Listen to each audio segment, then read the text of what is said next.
देख रहे हैं राजीव टाइम्स। मैं हूं आपके साथ गीत। आइए नजर डालते हैं मध्य प्रदेश की खबरों पर।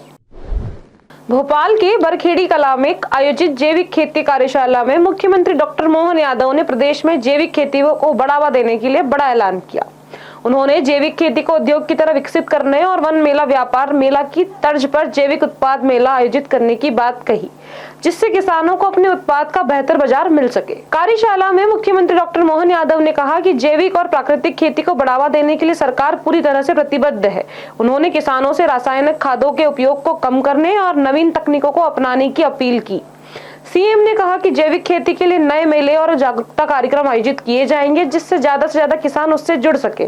साथ ही सरकार ऐसी नीतियां बना रही है जिससे जैविक उत्पादों में देश में अच्छा बाजार मिल सके। मध्य प्रदेश सरकार किसानों की आय बढ़ाने के लिए खास करके हमारे अपने राज्य के अंदर सभी प्रकार की संभावना, जिसमें जैविक खेती, प्राकृतिक खेती को बढ़ा करके किसानों की आय बढ़ाने के लिए और दुनिया के लोगों का स्वास्थ्य अच्छा रखने के लिए मध्य प्रदेश से वैसे भी फूड बास्केट है लोगों का, खासकर कृषि में जो मध्य प्रदेश का अपना योगदान है वो किसी भी राज्य से सबसे ज़्यादा है। ऐसे में हमारी खेती में कम से कम रसायन का उपयोग हो, जैविक को प्रोत्साहन दे करके निर्यात में हम बड़ी भूमिका अदा कर सकते हैं। अब तो जैविक कॉटन की बहुत ज़बरदस्त मांग है। ऐसे में इन सारी बातों को प्रोत्साहन देने के लिए पूरे वर्ष का कार्यक्रम बनाने के लिए मैंने विभाग से कार्यशाला आयोजित करने का कहा था और वो कार्यशाला आयोजित करके आने वाले समय में कृषि आधारित नए उद्योगों की श्रृंखला प्रदेश भर में तैयार हो।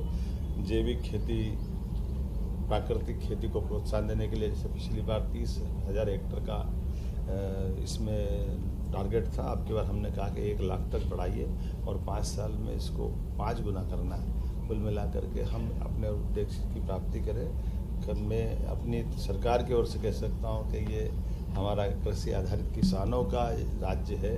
किसान, महिला, गरीब, युवा सभी को एक तरह से खेती के आधार से ही सबकी प्रगति संभव है। तो इनकी उन्नति जितनी अच्छी हो सकती, जो हो सकता वो सरकार सब करना चाहेगी। सबकी बेहतरी के लिए सरकार लगातार काम कर रही है। यशस्वी प्रधानमंत्री का स्वयं आगमन हो रहा है। ऐसे में हम उद्योग की बात अगर कर रहे हैं तो उसका बेस कृषि आधारित उद्योग की बात भी हम भूल नहीं रहे हैं। वो कृषि आधारित उद्योग में जब बात कर रहे हैं तो रोजगार परक इंडस्ट्री की बात भी कर रहे हैं, जिसमें रेडीमेड इंडस्ट्री के माध्यम से भी लाभ मिलेगा। मेरी अपनी ओर से सभी किसान भाई बहनों को बधाई। भोपाल में ग्लोबल इन्वेस्टर समिट की तैयारियां जोरों पर हैं। ट्रैफिक डीएसपी संजय सिंह के अनुसार समिट के दौरान ट्रैफिक व्यवस्था को सुचारू बनाए रखने के लिए 1200 पुलिस जवान तैनात किए जा रहे हैं। इस इवेंट में प्रधानमंत्री नरेंद्र मोदी समेत कई वीआईपी शामिल होंगे, जिसके चलते राजधानी में सुरक्षा के कड़े इंतजाम किए गए हैं। शनिवार और रविवार वीआईपी मूवमेंट ज्यादा रहेगा, इसलिए आम जनता को ट्रैफिक से होने वाली असुविधा को कम करने के लिए कम से कम रूट डायवर्जन किया गया है। जीआईएस और वीआईपी मूवमेंट के दौरान जरूरी यात्रा की योजना पहले से बना ले ताकि किसी असुविधा से बचा जा सके। नहीं, ये जीआईएस की बैठक और सम्मेलन और उसके साथ ही साथ वीवीआईपी महोदय के भ्रमण के लिए व्यवस्था लगाई जा रही है।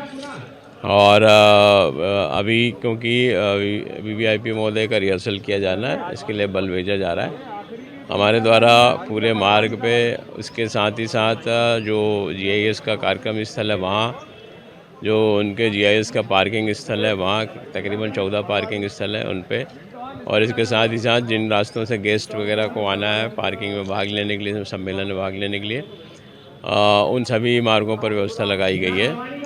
और इसके साथ ही साथ जो शहर का आम ट्रैफिक है उसमें भी किसी प्रकार की व्यवस्था ना हो, इसको भी ध्यान में रखते हुए शहर के अन्य स्थानों पर भी डिप्लॉयमेंट किया गया है। सर, कितने जवान इसमें?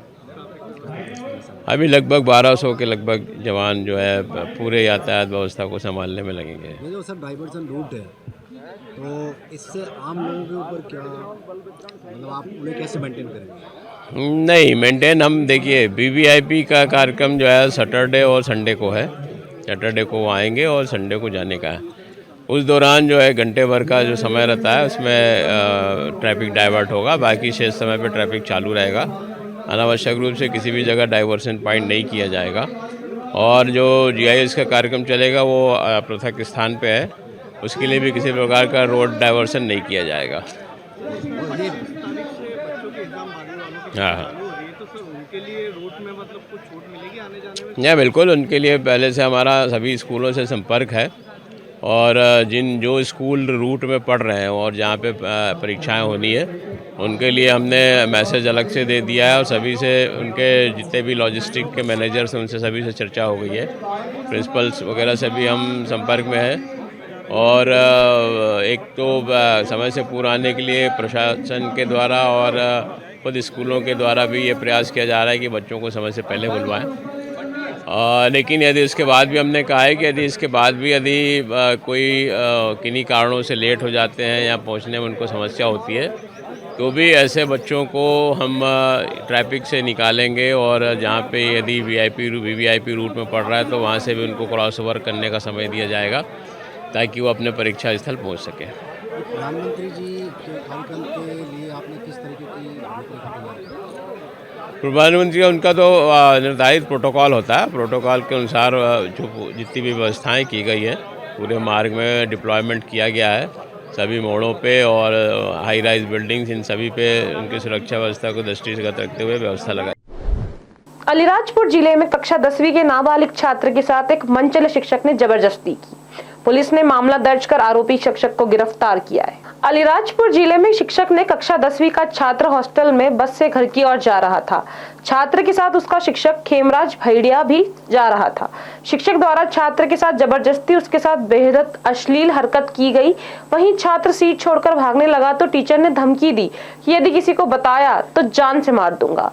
घटना के बाद शिकायत पर पुलिस ने मामला दर्ज कर आरोपी को गिरफ्तार किया है। क्या है दिनांक 17 फरवरी को स्कूल जो शासी स्कूल था वहाँ के छात्र जो 10वीं क्लास का छात्र था उसने थाना बखतगढ़ में आकर सूचित किया कि उसके साथ में उसके स्कूल के एक टीचर ने अप्राकृतिक घटना घटित की है, जिसके कारण से पुलिस द्वारा उसमें तत्काल अपराध कायम किया गया। टीचर जो है उसको आज गिरफ्तार कर लिया गया है और पुलिस ने जो बच्चा था जो 10वीं क्लास का बच्चा था उसका मेडिकल वगैरह करवाया है और आगे भी यदि जो भी इन्वेस्टिगेशन में आएगा तो पुलिस उस पर कार्रवाई करेगी। सर लड़का इंदौर में रेफर किया जा रहा था। जी हाँ, लड़के को पहले अलीराजपुर अस्पताल में भेजा था, वहाँ से फिर रेफर किया गया और एमवाई में उसका जो मेडिकल एग्जामिनेशन होता है वो हो रहा है। गिरफ्तारी हो गई सर? जी हाँ, गिरफ्तारी पुलिस द्वारा आज की गई, उसको अदालत में प्रस्तुत किया जा रहा है।